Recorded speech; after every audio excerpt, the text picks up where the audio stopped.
Sinasabi ko na nga ba eh. Naging usap-usapan sa medical mission at ng mga kapwa preso ang pagbago ni Moira na naging mabait na ito at nagba-Bible study pa umano at sa katunayan ay na-memorize pa ang ibang verses sa Biblia. Si Doc Meneses ay malapit nang maniwala na bumait talagang itong si Moira, pero si Giselle ay hindi at may expiry date ang pagiging mabait ni Moira.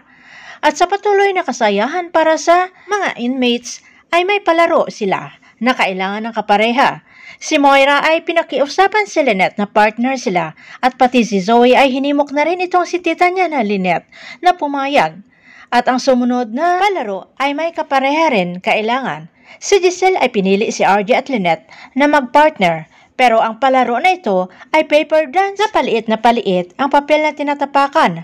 At boom! Sumabog itong si Moira at hindi na kayang makita sila Lynette at RJ na magkayakap. Kaya sugod na naman itong si Moira. Sa nakita ni Giselle ay alam na alam talaga na hindi totally nagbago na itong si Moira at kaplastikan lamang ang ipinapakita. Kaya umalis si Giselle at nadatnan si Carlos na nakipag-away sa mga bantay na pulis sa kulungan na ang rason bawal siyang pumasok.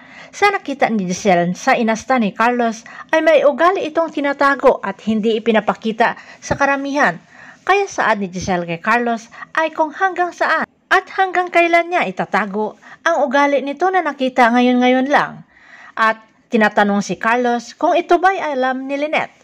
Abangan na lang natin ang mga susunod na episode dito sa Abot Kamay na Pangarap.